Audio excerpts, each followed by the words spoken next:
అందరికీ నమస్కారం అండి. ఈరోజు తాత మనవడు చెప్పుకునే కథల్లో భాగంగా తాత మనవడు కథలు అనేటువంటివి మీ ముందుకు తీసుకొస్తుంది. ఆది మానవుడు ఆధునిక మానవుడు ఆది మానవుడుగా మారి ఏ విధంగా మారుతున్నాడు అనే విషయం మీకు చెప్తున్నా. అదేవిధంగా సమాజంలో ఏం జరుగుతుంది, భారతదేశం అంతర్గతంగా ఏం జరుగుతుందని చెప్తాను. ఈరోజు ఎవరైనా ఈ విధంగా ఎక్కడైనా ఏ సమస్య వచ్చినా ఏ వాక్ స్వాతంత్రం లేదు, ప్రాథమిక హక్కులు లేవు. అయితే ఈ లేకపోయినా మానవుడికి అన్ని సకల సౌకర్యాలు కలిగితే ఎవరు ఏం మాట్లాడరు. అందులో భాగంగా ఒక పోలీస్ ఆఫీసరు, ఒక కామన్ మ్యాన్ కూర్చున్నారు ఒక చోట. సార్, మన భారతదేశానికి స్వాతంత్రం రాకముందు ఎలా మా బతుకులు, ఆది మానవుడి బతుకులు అని బతికారు. స్వాతంత్రం వచ్చిన తర్వాత ప్రాథమికలు అనేవి ఏర్పాటు చేసిన తర్వాత ఆ ప్రాథమిక హక్కులు రాజ్యాంగ ఫలాలు కొన్ని కులాలకే పరిమితం చేశారు, పేదవాళ్ళందరికీ అమలు చేయలేదు. ఆ ప్రాథమికలు అనుభవించిన వాళ్ళు ఈ యొక్క ప్రాథమిక రాజ్యాంగ ఫలాలు అందని వారిని ఏ విధంగా ఎంచబెడుతూ వస్తున్నారో తెలుసా? ఈ రాజ్యాంగ ఫలాలు అందని వారిలో కొంతమంది లీడర్లని అండగా తీసుకొని ముందు చేరిన వాళ్ళని అనగదొక్కి వెనక చేరిన వాళ్ళు పర్మనెంట్ అయ్యారు. ఆ పర్మనెంట్ అయిన తర్వాత వాళ్ళకి స్త్రీ వ్యామోహం వచ్చింది. ఈ స్త్రీ వ్యామోహం వచ్చిన తర్వాత యూనియన్లను ఏర్పాటు చేసుకున్నారు. ఈ యూనియన్లని అని పోలీస్ ఆఫీసర్ కామన్ మ్యాన్ చెప్తున్నారు. యూనియన్లు ఏర్పాటు చేసుకున్న తర్వాత తన వ్యక్తిగత లాభం పొంది ఆర్థికంగా రాజకీయంగా పలుకుబడి పొందిన ఉద్యోగులు ఈ యొక్క యూనియన్లు నిర్వీర్యం చేసుకుంటూ వచ్చారు. ఈ యూనియన్లో కూడా కులాల మధ్య ప్రాంతాల మధ్య స్విచ్ పెట్టి ఆ యూనియన్లు కూడా వ్యక్తిగత లాభం కోసం పనిచేసేటట్టు చేసుకున్నారు. ప్రతి ఆఫీసులో ఇవ్వండి, ప్రతి మత సమస్యలు ఇవ్వండి, నియామకాల పదోన్నతులు ఏ విధంగా జరిగాయి చూడండి. పల్లెటూరులో కూడా కులాల మధ్య ప్రాంతాల మధ్య మతాల మధ్య స్విచ్ పెడితే పట్టణం వచ్చిన తర్వాత ఆ పట్టణంలో ఏం జరుగుతుందో ఒక్కసారి ఆలోచించండి సార్. ఏం జరుగుతుంది? ఒకానొక సందర్భంలో పట్టణంలో ఉద్యోగం ఇస్తామని చెప్పి అనేక వీడియోలు చెప్తున్నాను. తీసుకొచ్చిన తర్వాత ఈ విధంగా ఈ యొక్క యూనియన్లో ఉన్నటువంటి వాళ్ళు ఈ యొక్క పరిచయాల ఆధారంగా ఏదో విధంగా పట్టణం ఒక స్త్రీని తీసుకొచ్చి ఉద్యోగం పేరుతో తీసుకొచ్చి దారుణంగా చంపించినా కూడా మీరేం మాట్లాడలేదు. ఏదో మామూలుగా మీ చట్ట ప్రకారం మీ ఫార్మాలిటీ చేసేస్తారు, ఆర్థిక బలం లేదు, రాజకీయ బలం లేదు, ఈ విధంగా చెప్పేసి చట్టం ప్రకారం వాళ్ళని ఏ విధంగా రక్షించాలో ఆ విధంగా పోస్ట్ మార్టం రిపోర్ట్లో కూడా రాసేశారు. సరే, బాగానే ఉంది సార్, అది వాళ్ళ కర్మ అని చెప్పేసి వాళ్ళు నానా బాధలు పడి హింసపడి చనిపోయారు. వాళ్ళకి సంబంధించిన వాళ్ళు కూడా అర్ధంతరంగా చనిపోయారు. సరే, వదిలేద్దాం. దాని తర్వాత ఒక ఉద్యోగికి ఒక స్త్రీ మీద వ్యామోహం కలిగింది. ఆ స్త్రీ మీద వ్యామోహం కలిగితే భర్త అడ్డుగా ఉన్నాడు. ఈ భర్త ఉన్నప్పుడు భార్యను అనుభవించడం ఇష్టం లేదంటే కొంతకాలంగా ఆ భర్త కూడా చనిపోయాడు. ఏ విధంగా చనిపోయాడు పక్కన పెడితే మామూలుగా సహజంగా చనిపోయాడా, మామూలుగా అతను చనిపోయాడు. ఇతని కన్ను అతను ఎప్పుడైతే పడిందో అతను చనిపోయాడు. ఈ స్త్రీని తన వైపు తిప్పుకున్న తర్వాత ఏమైంది? ఈ విధంగా ఇంకా మోసాలు ఎక్కువైనాయి. ఒక పురుషుడు స్త్రీ వ్యామోహంతో భార్య ఉండగా స్త్రీ వ్యామోహానికి అలవాటు పడితే చెడు బుద్ధులు ఇస్తే ఆ చెడు బుద్ధులన్నీ ఆ వ్యవస్థలు ఆ సంస్థలు నిరంతరం అమలు జరుగుతూనే ఉంటాయి. దానికి పొలిటికల్ సపోర్ట్ ఉంటుంది. పొలిటికల్ సపోర్ట్ ఉన్నప్పుడు ఒక చిన్న ఉద్యోగులు ఏం చేయలేరు కదా సార్. మీరేం చేయగలరు? మేమేం పొలిటికల్ ప్రకారం మాట్లాడినా ఇప్పుడు అన్యాయం జరిగిందని తీస్తే మీరు అరెస్ట్ చేస్తారు. అన్యాయం జరిగిందని చెప్పి ఎవరికి లెటర్ పెట్టినా పరిష్కారం లేనప్పుడు ఏం చేయాలి? ఆర్టికల్ 21 ప్రకారం గౌరవంగా బతకడం అంటే డబ్బులే కదా సార్. కుటుంబాలకి రక్షణ కల్పించుకోవాలి. ఆ కుటుంబానికి రక్షణ లేకుండా ఆ స్త్రీకి ఆ పురుషుడికి రక్షణ లేకుండా చేసే స్త్రీని తన వైపు తిప్పుకునే పురుషుల్ని అధికారులు ఉద్యోగులు ఏం చేస్తావు సార్? అదే క్రమంలో ఒక ఆఫీసులో భార్యాభర్తలు పనిచేస్తుంటే భార్యనేమో మంచిదాని మమ్మ అని చెప్పి పొగుడుతూ ఉండేవాళ్ళు. పోయి భర్తనే ముందేమో చూటుబోటు మాటలతో ఎలాగైనా ఈ అడ్డు తొలగించుకొని ఆ స్త్రీని తమ వైపు తిప్పుకోవాలని మాట్లాడేవాళ్ళు. పేరు ఊరు లేదు, సాక్ష్యం లేదు కాబట్టి ఈ విధంగా మానసికంగా ఎంచబెడుతూ వచ్చారు. ఎంచబెట్టిన తర్వాత కాలక్రమేణా అతను ఎదిరించడం మొదలుపెట్టారు. ఇవన్నీ ఓవరాల్గానే జరుగుతాయి. సీసీ కెమెరాలు ఇవన్నీ కూడా వాళ్ళ కంట్రోల్లోనే ఉంటాయి, వాళ్ళ సెక్షన్లోనే ఉంటాయి. కాబట్టి ఈ విషయాలన్నీ బయట ప్రపంచానికి విషయానికి రావు. ఈరోజు చాలామంది చాలా చోట్ల మోసం చేయాలని సీసీ కెమెరాలను మోసం చేయడానికి ఉపయోగిస్తున్నారు. ఈ సీసీ కెమెరాల ఆధారంగా డేటా ఆధారంగా ఎవరైతే అడ్డదారిలో వెనక జరిగి పర్మనెంట్ అయినారో ఈ సీసీ కెమెరాలను ఇతరులను మోసం చేయడానికి ఉపయోగిస్తున్నారు అని చెప్పేసి పోలీస్ ఆఫీసర్ చెప్పి అవునా?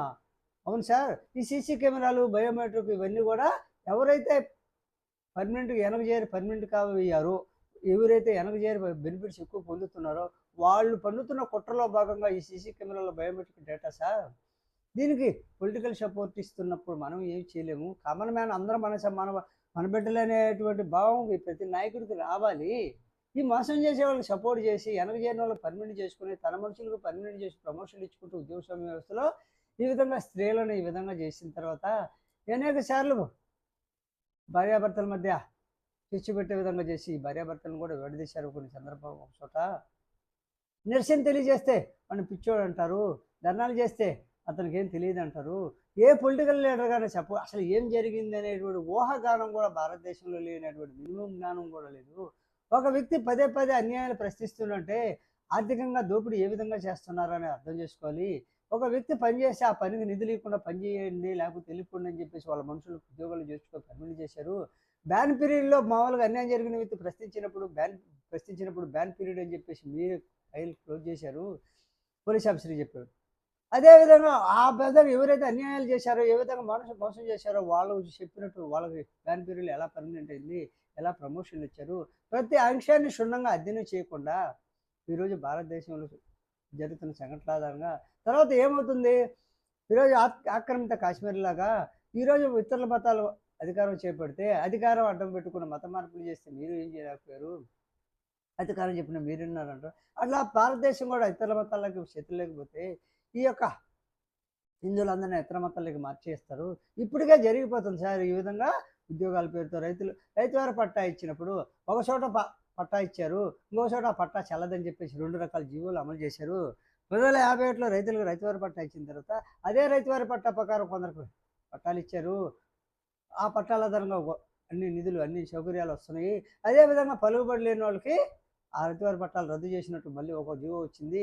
ఆ జీవో ప్రకారం వీళ్ళకి అన్యాయం జరిగింది, వాళ్ళకి మేలు జరిగింది. ఈ విధంగా విధించి పాలించే విధానం ఎందుకు సార్ అని పోలీస్ ఆఫీసర్ని అడిగితే ఏం చేస్తామయ్యా మేము మా డ్యూటీ పరంగా మేము ఈ విధంగా చేయడమే, మేము అధికార ప్రభుత్వానికి అనుకూలంగా ఉండడమే తప్ప మేమేం చేయలేము. కామన్ మ్యాన్ మేము సాయం చేయలేము, అన్యాయాలు ప్రశ్నించలేము.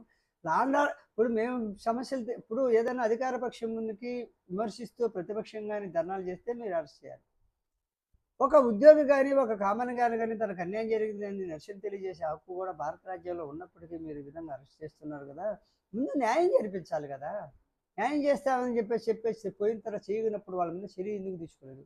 ఒక వ్యక్తి నిరసన తెలియజేస్తే నీకేందా న్యాయం చేస్తామని చెప్పేసి కొన్ని దశాబ్దాలు గడిచినా కూడా న్యాయం చేయకుండా ఈ విధంగా మోసం చేసినప్పుడు వాళ్ళందరి మీద కేసులు పెట్టండి. వాళ్ళకి ఎవరు సపోర్ట్ చేస్తారు వాళ్ళందరి మీద కేసులు పెట్టగలగలరా అంటే అది ఏం జరగదు. అటువంటిప్పుడు భారత రాష్ట్రానికి స్వాతంత్రం ఎందుకండి? ఈ విధంగా ఒక హిందువు కానీ తనకు అన్యాయం జరిగిందని ఒక స్త్రీ కానీ ఒక పురుషుడు కానీ ఒక హిందువులకు అన్యాయం జరిగితే ఏ హిందువు కూడా బయటకు వచ్చి మద్దతు ఇచ్చే పరిస్థితి భారతదేశంలో లేదు. అదే ఇతర మతాలకు సంబంధించిన వాళ్ళు వెనకుండా దగ్గర నుండి తీసుకొని పోయి ఇంకా పిల్లల భవిష్యత్తు కోసం వాళ్ళ వెనకాల వాళ్ళు సపోర్ట్గా ఉన్నారని ఈ విధంగా మతం వాళ్ళకి మతం యొక్క గొప్పతనం తెలిసి ఇతర మతాలు మారడం లేదు సార్. మాకు అండగా నిలబడ్డారనే ఒక కృతజ్ఞత ఈరోజు హిందువులంతా మతం మారిపోతున్నారు. మాకు సపోర్ట్ లేదు, మేము నిరసన తెలియజేసినా మేము ఆ ఇబ్బందులు చెప్పుకున్న సపోర్ట్ లేదు కాబట్టి ఆ సపోర్ట్ ఇచ్చిన మతం మేము పోతున్నామని హిందువులందరూ ఒక్కొక్కరికి గాడిగా పోతున్నారు. మీరు ఎంక్వైరీ చేసుకోండి. ఆధారాలు లేకపోవచ్చు.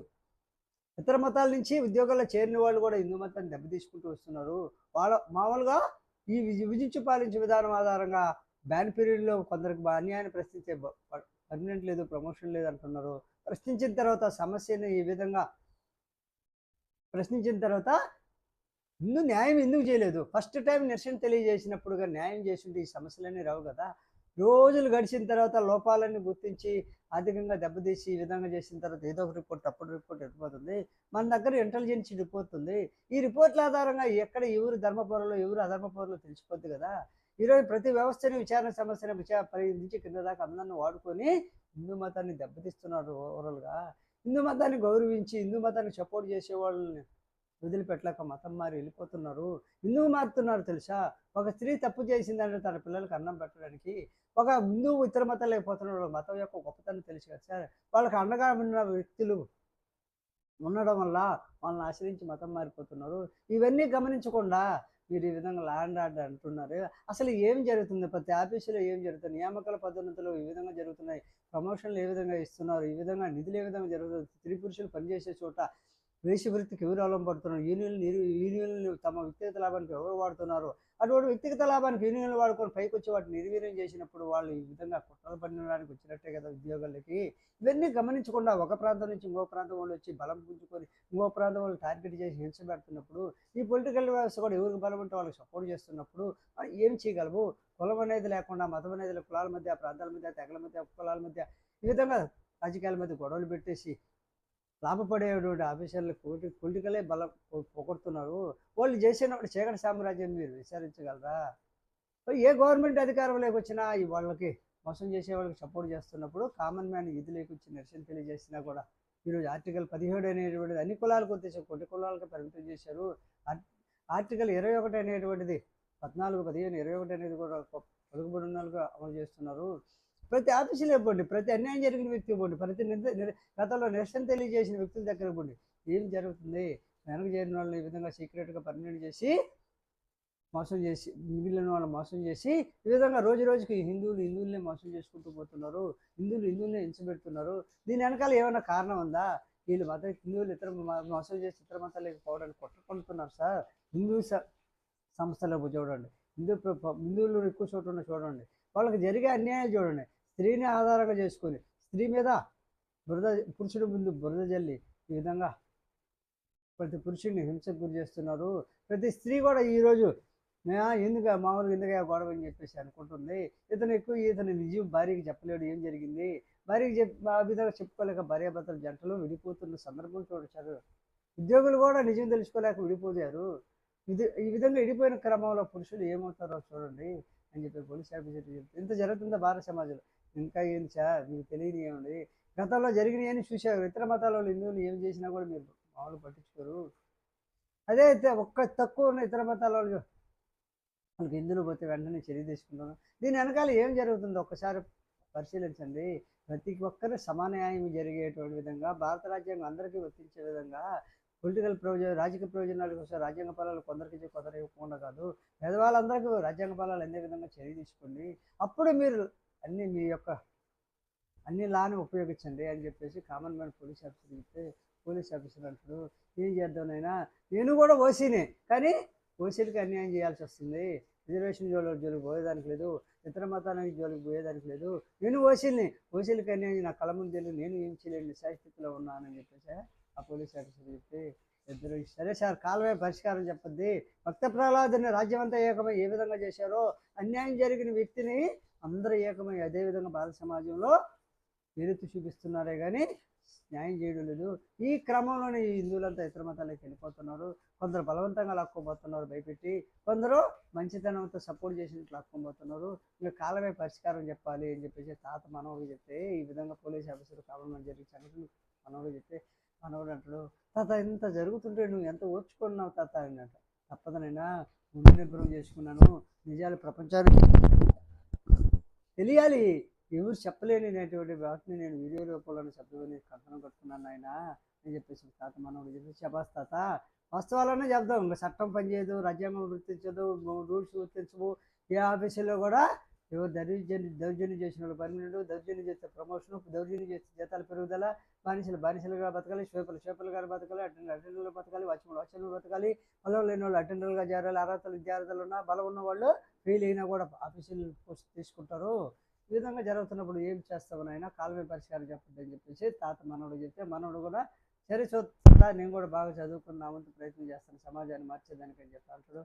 ఈ వీడియో నచ్చితే లైక్ చేయండి, షేర్ చేయండి, సబ్స్క్రైబ్ చేయండి.